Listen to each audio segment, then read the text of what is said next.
you were saying not to break out, but you were saying what our local government, which would be like our city council.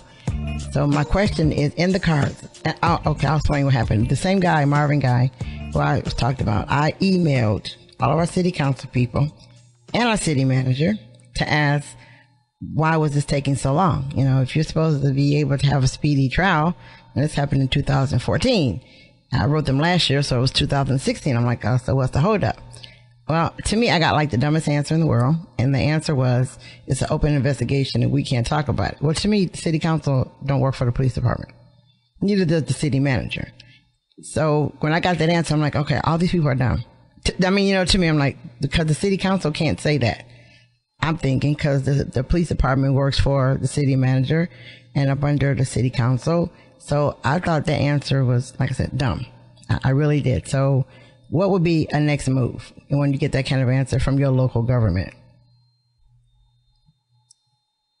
Well, the next move really is you have to, and this goes into strategy. You really have to know, like I said, it's really based on your relationships with your local lawmakers. And you have to know what the history is of that relationship. If there are anybody, like any new lawmakers who might be new to the political arena, who, you don't exactly know what their position is on these kind of issues. You want to engage them, try to get them involved. Sometimes when you have somebody who's a new lawmaker, they come in with a lot of energy, ready to make some changes, and it allows, that which allows them to receive notoriety for reform.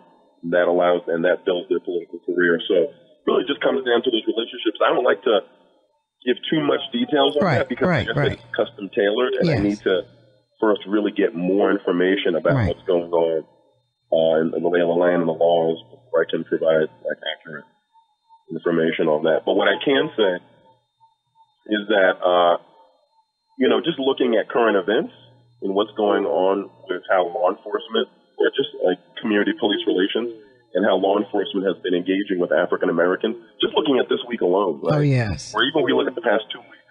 Let's look at what's happened, or even the past month. So if we start off, we look at the incident in Starbucks in Philadelphia, right? Yeah, yes. We have 2 African American males there to, engage in a legal business transaction, and they're waiting for their colleague. They're waiting for 2 minutes at Starbucks. They didn't order anything, which I'll be honest is not a big deal because how many people do we know that are at Starbucks, pull out their laptop, and will be in there for like 30 minutes or longer without ordering anything, and nobody bothers them, right? Right. Here they are, they're in there just for 2 minutes, and one of the employees, the manager of that Starbucks, calls the police on them. Well, ask them if they buy anything, and if not, to leave, and they're like, well, we're here waiting. And they just call the police on them. The police immediately arrest them. Let's now fast forward. Let's put a pause on that. Let's fast forward now to what's happened this week. When we look at the incident that happened in North Carolina, African-American male, he took his sister after prom to Waffle House to, get some food. They got into an exchange with one of the employees behind the register who is a non-person of color. At least they didn't look as if they were African-American from the video I saw.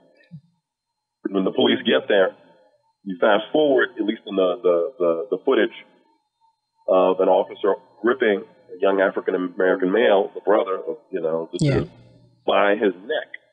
And not in a chokehold like in the case of Eric Gardner, which we already know was an illegal chokehold. Yes. But literally grabbing his neck with his hand, which in my opinion is just as illegal. That's true, yeah. And definitely more apparently illegal. They're both illegal regardless. You have to enough to be choking out individuals like that if you're an officer. So we're seeing that on camera, somebody's smartphone, right outside of Waffle House, and then the officer throws him to the ground when he's saying he can't breathe, let go of him. Let's now fast forward again. We're going to put a pause on that. And let's look at what happened this week, most recently at Yale University. Yes. Where we have a black grad student who's taking a nap in her dormitory in one of the common areas. And, we all know how expensive school is. Right. And that, one of the highest costs of college and within higher education is housing. Yes, it is. Right? Yep. I mean, if you live on campus, you're going to be paying a lot of money usually. So here she is. She's already subsidizing to live in this area, and she wants to take a nap in the common area that she's paying for. A white student sees her and says, "You can't sleep here. And if I see you sleeping here again, then I'm going to call the police." You know, the black student continues to sleep there. The white student calls the police. Now you have police engaging her. Why? Because she's taking a nap in the dormitory that she's paying for. Right. So the reason why I'm bringing this up is because this relates back to an incident that happened, I want to say in 2014 or 15, in Dayton, Ohio, at a Walmart. Oh, yes. You already remember what I'm talking about. Yes. I said, this is the incident with John Crawford III, African-American male in Walmart. Right. He's shopping, just like all of us do when we go to Walmart or any of these other businesses, retail businesses. And he was, you know, as he was shopping, looking around, saw a BB gun that looked like a gun, but it was just out because it's a product that's sold at Walmart. Right. And he just, you know, took a look at it. Why do we have a white customer in the store? He has not even directly engaged John Crawford III, calls the police saying that he has a real gun and that he's pointing it at people in Walmart. And let's just also mention, as we know, that Walmart sells guns. Yes, they like do. Real guns. So for somebody to be walking around with a real gun in Walmart where they sell real guns, to me it doesn't sound that suspicious, but hey, you know, I'm not a police officer, right? So why is it law enforcement comes into that situation with automatic weapons? They're fully like militarized, geared up with right. bulletproof vests and everything on. In an attack stance, they see John Crawford III. He drops whatever's in his hand. He's on the phone with his girlfriend, and they don't even give him an opportunity to even explain or let them know that he's not armed or that he doesn't understand what's going on. They just literally shoot him down. Yeah. And kill him. Right. And there has been no accountability since. So the reason why I'm bringing this up is trying to really focus on the issue of how civilians, regular everyday people who are not law enforcement, are able to utilize law enforcement as a weapon against people of color. Right. Like the ladies at the golf course. Exactly. That's right. Yeah. Playing golf too slowly. Yeah. It is ridiculous, and it's out of hand. It's out of hand. It's out of hand. I'm not saying that this is something new. I mean, this has been happening right. even back when the Jim Crow, you know, was institutionalized through laws yeah. in our society with segregation. It was happening even back then. It was happening even after after the Brown v. Board of Education right. decision came through, ending segregation in schools. You know, I mean, it's been happening, and it's still happening. It's just that now, because we have body-worn camera footage, we have smartphones, and we have the internet. Right. Now we have access to see this. And to be honest, black people and other people of color, most of us, we've known about this because we live it. Right. You know, there is no option with us to not experience it, but it's everybody else, particularly white people, who this kind of information is new for them and it's shocking, right? Right. And so, you know, at the end of the day, regardless of it being new or shocking, whatever kind of impact it does or does not have on you, what it comes down to is what are we going to do about it? Because it's a problem and it needs to change. And that's where, once again, the community action card deck comes into play, because I'm going to give you an example, matter of fact, of how that could work. And so when we're talking about how can we change the response of law enforcement toward African Americans when, let's say, a regular civilian calls on them about some issue that involves an African American. You know, there's a lot of different things that can be done. One thing that comes to mind that's actually a card within the community action card deck is how can community members collaborate with their local lawmakers and the local police department to have town hall meetings on a regular basis around police reforms. Around police policy reforms and police policies. For instance, use of force, right? Right. One thing that's encouraged by the cards is for community members to participate in use of force scenario-based training. Now, when I say use of force scenario-based training, I'm talking about situations that actually look like a real-life situation. If it's, something that's done through virtual reality or a video, or even just like setting up props in a room to make it look like a real-life situation. I'm talking about having law enforcement officers, cadets, and who are currently staff as law enforcement, and community members within the communities that they protect and serve, participating in these trainings of those law enforcement officers, so that community members can role play with them. And I'm not talking about using real guns during role play. I'm talking about using toy guns or just using their hands, to say, oh, well, this is my hand in the form of a gun, right? So let's say I engage you like this, and I unholster my weapon. What would be, this is how we as law enforcement will respond to you responding to us in that situation. Let's role play it. Let's see how that looks, and then let's talk about it, right? Let's have community members. The number one, law enforcement tell community members, this is why we do what we do. This is how we're trained, and this is why we think it works well. And then community members respond to them and say, well, we think it could be done better, and this is how, and this is why. And when you generate that kind of conversation, that level of collaboration, that's when you have law enforcement and community members working together as one community. And that's what you want. And it's even better when you include lawmakers, right? When they were part of those meetings. Because then that kind of collaboration can be translated not only into police policy reform, but also into legislative reform, actual laws on the books that can be enforced to bring about these changes over a long, sustainable period of time. And so this is what one of the cards actually walks community members through, how to conduct a meeting like that, how to engage your local law enforcement, your local lawmakers to participate and include members of the communities to participate in those kind of meetings and those kind of trainings.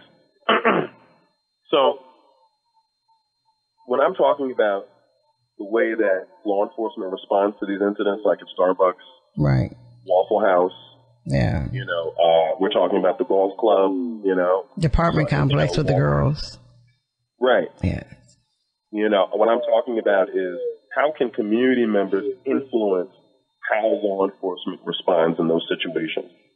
Because we can't rely on the Obama administration, once again, to come through and say, whoa, that doesn't look right. We're going to now send some of our attorneys down there to do an investigation. And if we find more than that, then we're just going to do a pattern of practice like they did in Ferguson, like they did in Baltimore, right? And make it a public thing and hold those police departments accountable in a public way and sue them, which is result in a consent decree. That's not going to happen anymore.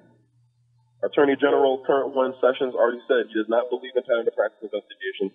He does not support consent decrees. So, the onus is on the community. And Mayor Strategic Solutions, LLC is ready and committed to empower community members to be able to identify, strategize, and initiate these best practices in their community to prevent these kind of incidents from happening and from escalating. The good thing is that, thank goodness in Philadelphia, that, that those African-American men didn't have a different response, that they remained calm, even though they knew that the police actions were unjustified, even though they knew the police didn't even talk to them before arresting them. They didn't even ask their side of the story, and they should have been upset about that. And they would have every right to respond in a different way that's nonviolent, But they didn't. They chose to stay calm because they understood the situation in America with how law enforcement responds to African Americans and other people of color, which is typically shoot first, ask questions after. How does a community or a person who needs your assistance, how do they reach you? Well, the best way to reach me is either through my email, which is, and I'm going to say it I'll say it a couple of times really slowly. So Mayor Strategic Solutions LLC's email address is C like cat, T like Tom, M like Mary, and the number 2, so CTM2, at M like Mary, strategicsolutions.com. So once again, it's CTM, the number 2, at M strategicsolutions.com. You can reach me via email. You can also reach me via phone, which is 240-476-5947. That's my work mobile number. And I'm in the process of developing my Facebook page. I have it up, but I will be promoting it this week so that will be another outlet that individuals or people can contact me about work. When your Facebook page is up, just let me know, and I'll put it back through my radio show's Facebook page, and send it out to everybody so that they know. And in fact, when everybody listens to the show, excuse me, I'll also, on the back part is, I'm gonna have you text me all the websites that we need, and I'll put those on my show's Facebook page also, so that when people are listening to the show, and sometimes you're listening and you're driving and you're like stuck, and so I'll post it on the Facebook page also, so they can have it and get it again. But also to let everybody know who is listening to the show is on Tuesdays after you hear this show, you can go to mykids1031.com, find my show, which is Community Connections, and all my shows are listed there. So you can go back, this show particularly, you can go back and listen to it as often as you want. You can send it to your friends. You can put it on Facebook. You can send it to wherever you want to send it at, so that you won't say, oh, okay, this is what he said. You can send it to people. So just to let everybody know, on Tuesdays, go to the website, mykids1031.com. Find Community Connections, take this show, and you can send it to your friends and send it to everybody you want to. You can load it up on your Facebook page so that everybody get the information firsthand, so you won't have to say, this is what I think he said. And you can actually say, no, here's the show. You can listen to it yourself.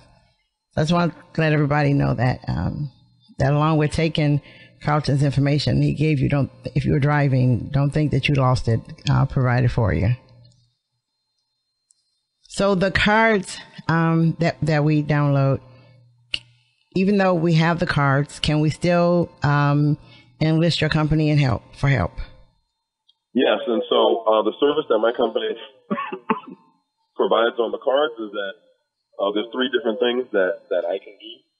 One thing is to provide a presentation to your community on the cards, and that presentation would go, if you include questions and answers, anywhere from an hour to an hour and a half.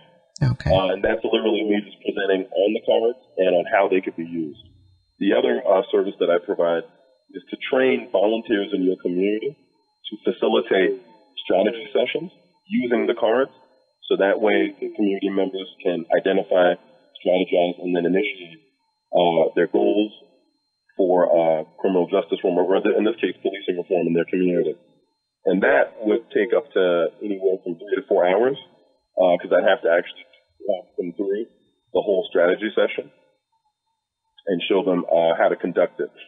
Now, the last thing that I offer is that you can hire me to come in and facilitate a strategy session for your community. Now, that would take up to 5 hours, and that would involve me, one of the developers of these cards, and I'm one of the people that actually knows how they're meant to be used. I would come in and I would help you with identifying, strategizing, and initiating these reforms through a 5-hour session. Something else that would be included if you were to have me facilitate the strategy session is that in addition to the 30 cards that have already been established with the Obama administration, I have generated 30 more cards, which don't only address policing reform from a law enforcement or local government, state government standpoint, but it also addresses policing reform as it relates to prosecutorial reform. So in other words, what can you do to engage your local or state prosecutors on these issues around policing reform? And judicial reform. So what can you do to engage your local judges and magistrates? And what can you do around grand jury reform? In other words, when it comes to officer-involved shootings and excessive use of force, how can you reform the process of officers being tried for those kinds of offenses in court by not having to without being dependent on an indictment from a grand jury. Because a lot of times what prevents officers from being held criminally liable for officer-involved shootings and other in-custody deaths is the fact that officers are typically not even indicted. They're not even, I wouldn't say found guilty, but there's not enough evidence according to the grand jury for the case to move forward to a trial.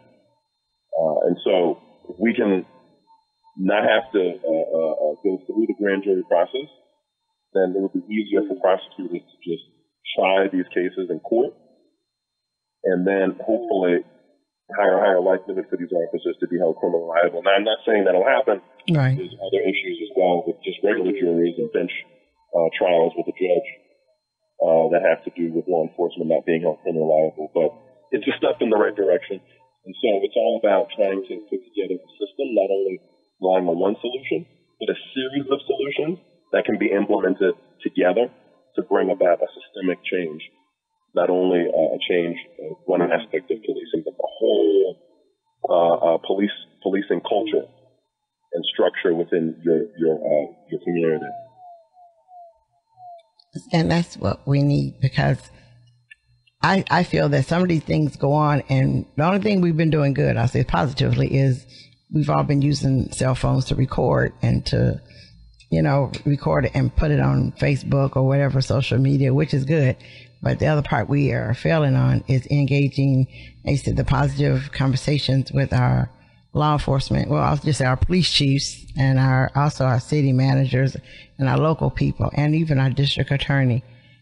We need to go back, and I like what you said about we need to, go back and talk to them and have sit down meetings with them, listen to what they say, and then tell them what we think. And also in our area, where I live in Killeen, it was a long time ago, I was the legal redress chair for our branch. And it was an officer. He was, driving down the street, and he was alongside of a car, but he was on the left side of the car. And he saw a passenger. He didn't see the face of the passenger, but she was talking with her hands. He assumed they were gang signs. Well, he stopped her. Realized that she was 70-something years old, and he, instead of, I'll say, saying, ma'am, excuse me, I'm sorry, whatever, he just went on with what he had to do. So he went on with what he did. Traffic stop, put her over, got out of the car and all. He did all he did. And the granddaughter that was driving received a ticket for speeding. It was really minor, but I think it was just something to do. But anyway, I went to the police chief. Because my thing was, first of all, you can't always say people who talk with their hands are throwing gang signs. You can't say that. And he couldn't even tell you what signs she was even doing. He just said, look like gang signs. So anyway, I met with the police chief, and I told him that was ridiculous. And when he realized she was 70 years old, I think he should have backed off of it, being a professional person, and backed off. Because he didn't even turn the ticket in. The granddaughter never got, called the court. She couldn't find her little ticket number. She couldn't find anything because he didn't do anything with it. But I told him, I think that he should have realized that she was 70, and she talked with her hands, because when she was talking to him, she was doing the same thing. She was talking with her hands because he kept trying to put her hands down, but she talks with her hands. So that became an issue. But I thought it was just, to me, it was out of line. Well, from that, the police chief agreed that it was out of line. The young officer said that, he didn't want to say, I'm sorry, I made a mistake. He didn't want to say that. And the officer admitted he didn't want to say that because he just didn't want to. So that all went away. But from that, I told the police chief, I'm like, can we have community meetings? I said, because he needs to understand, like other officers do. Some people do talk with their hands and not throwing gang signs, and I say, so, and the community needs to learn too, how to talk to the police, because the granddaughter was kind of loud and, telling him her grandmother, she was defending her grandmother, but she got loud. And the police officer kept telling her to be quiet, but she didn't listen. She was getting loud. So I told him it was a two-way thing. And then the police officers, I told them sometimes they use police jargon that you don't understand what they're saying. So that kind of heightens your awareness of like, what's going on? What is he saying about me? Anyway, we agreed that this community would do a police community forum. So every 6 months we had a police community forum, and it was very effective. The police learned a whole lot that they didn't know, and the community learned a whole lot that we didn't know. Since then, our police community forums they didn't disappear. They got kind of changed a little bit when police chiefs changed.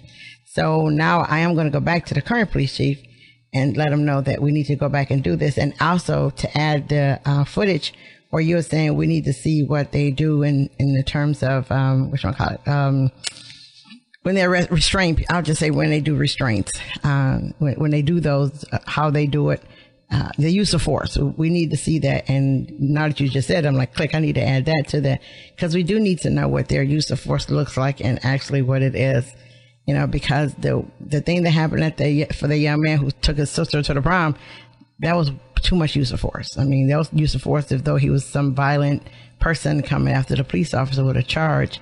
So we definitely need to know what our police department's use of force looks like, and so we can see and know and have a chance to say you could kill him that way. You know, don't you think you can do it a different way? So I want to thank you for that, because that adds on to something else that we do need to talk about with our police chiefs. And since this show is heard over many cities, I'll say each police chief, we now need to know, we need to go down and sit down with them. And also we need to talk with our city council, because it seems that they're not on the same page. In our city, they're on different pages. And so I don't know whether it's a fear factor or they just don't know and they're listening to what the police tell them to say. So we need to find all that out. But in the cards, everybody who's listening need to be downloading those cards like I will be. I didn't download them before I read them, but I didn't download them. So I do need to go in and download them and make them part of something that I carry along with me. So I want to thank you for providing us with the information. And yes, you will be back. You will be back on the show again, because we have a lot more to talk about and you have a lot more to educate us with. But I will say, for the Texas State NAACP, I'm the state education chair. So I will be talking to our state president, Mr. Gary Bledsoe, and you know Gary. We'll be talking to him because I would like for you to do a workshop at our next state convention to give us the tools that we need to do what we need to do. Because as you said, this is on us to do this. This is us, the city, the citizens, the residents. It's on us to take care of this, because we're it. We're it. We are not going to have any higher help to help us out. So we do need to wake up, shake our heads, and learn that, okay, we're it. We can do it. We've done it before. We can do it again. We just need to make people wake up and realize that that we need to do it. And what upset me about the Starbucks thing was after that, I'm that radical one that, you know, if this store does this to people, then I won't shop at this store no more. That's just me. And maybe a little craziness, but it's me. But I heard somebody, one of my coworkers, he said, well, they said they were sorry. He said, so I'm all cool with that. You know, I wanted to hit him, but you can't hit people in school. But, you know, my thing was to smack him and say, listen, don't you understand what you just said? No, it's not. I'm sorry. It's not good enough. You just can't say I'm sorry and oh, it's okay now, because that'll be the word all the time. Hey, just tell them that you're sorry and they'll be okay. So I think we need to take that out of our language of just tell us you're sorry and we'll be all right. I think we need to take that out of our language, and we need not say that, because I'm sorry is not good enough. If the action can be better done the way it was done, then I'm sorry is not it. And then, you know, I just want to say, you know, lastly, that everything you're saying, you know, this is what speaks to why police culture, policies, and practices need to be reformed from a warrior-style approach to policing, right, which involves addressing problems in the community through discriminatory enforcement, excessive use of force, and ignorance. Right. You know, pretty much police imposing their superiority over community members to establish and maintain their authority over them. We want to change that to a guardian-style approach to policing, which instead involves addressing problems in the community through collaborative communications and actions. And so everything you just said is talking about how we're trying to move away from this divide between law enforcement and the community and try to unify them together through collaborative communication, through collaborative actions, so that they are both one community working together to maintain and strengthen public safety in that community. You know, and that's going to take everybody to respect each other, and especially when it comes to communication. If it's nonverbal, we're talking about putting your hands on people or, you know, acknowledging them by just giving them eye contact. We're talking about, you know, not acknowledging people and not hearing them, not allowing them to be heard, and using excessive force on them like you saw in Waffle House. when somebody's saying I can't breathe, or even with Eric Garner's case, right? Right. And so you want to do that. These cards, and Mayor Strategic Solutions LLC with this is going to use these cards to help community members to be empowered to do that. So that going forward, when we have another Starbucks incident or Waffle House or Yale, it will be addressed differently. Law enforcement will not be so quick to judge as opposed to being quick to problem solve, right? Right. To first find out the facts from every side, not just the side who called you, and then act accordingly. And even then, to remember that you must preserve the sanctity of life, meaning that you do your best to not use force, and definitely not lethal force, unless it is necessary. By all means, like it needs to be necessary no matter what. Like there were no other mitigating or less aggressive tactics that could be used without using lethal force. Right. That's the way we need our law enforcement to be trained. That's the way we need our law enforcement to think. And that's the way we need our law enforcement to collaborate and engage with the community that they're there to protect themselves. So, thank you so much for having me on. No, thank you for coming on. And like I said, you'll be back again because we're not through. Definitely not. Getting it done. And also, I'm going to, like I said, talk to our state president of NAACP to letting you come down and train us for our state convention because it encompasses our whole state for one, and it's something we need to be in front of and not behind. So yes. We need to be in front of those cards and not behind the cards, because right now we're behind the cards. But that deck of cards, we need to be in front of them, knowing that they're right there to assist us when we need. But we need to be in front of those cards, and we need to be in front of these situations and the actions. And to me, we need to let city government know that we own you, you don't own us. Right. That's right. Exactly. We need to remember that, because I explain to people, even when you're running for office, the candidate's running for office and they say, I'm working for you. And I'll tell people, if they don't speak to you, they cannot speak for you. Mm-hmm. You know, so I'll say the same with the police department and our local government and even our county government. They work for us. We don't work for them. So we need to stop being afraid to ask questions and demand information, because it's public knowledge. It's public, and we pay them, so they have a right to give it to us. But and not only pay them, when we're talking about like local and state district attorneys, we're talking about judges, magistrates, we're talking about lawmakers. Right. We're talking about elected officials. Yes. Which means that the power of the vote. Yes. Right? Yes. And that power is just as powerful, if not more powerful, than the power of the dollar. That's true. It is. And so, community members need to remember that, and remember to go out and vote, stay engaged in civic participation on what's going on in your local community, not only what's going on with the state and federal government with elections. I know right now there's a bunch of local elections that are happening in different communities across the country. Right. And so it's very important to stay engaged in those issues and know what the position is of each candidate, and, vote for the candidate who's most in line with what you want to see. If you want to see policing reform, then vote for somebody who has the same position that you do, or similar position. Exactly. Don't vote for don't vote for a prosecutor who's only focused on convictions and on increasing the number of convictions, meaning feeding into mass incarceration. Oh, yes. Vote for a more reform-minded prosecutor who's focused on alternatives to incarceration. In other words, finding ways to divert individuals from being involved in the criminal justice system. That's true. But a lot of that has to do with policing, because we're talking about front-end criminal justice system, not back-end. We're not talking about once you're done and you're back out in the community trying to get a job and find housing. No, we're talking about how do we prevent you from getting locked up? Right. And law enforcement are the first point of contact with community members when it comes to getting incarcerated. So how do we change that? Well, the community action cards. Yes. And Mayor Strategic Solutions LLC is here to help community members utilize those cards. So okay. Well, I want to thank you, Carlton, for coming on the show this morning. And I want to thank you for all the information you've given us, because you've given us a homework assignment that we desperately need. And I want to thank everyone for listening to KISS Community Connections at mykiss1031.com. I'm getting used to saying my KISS Community Connections. I'm used to saying the other way around, but I'm getting used to it. So I'll get better as time goes on.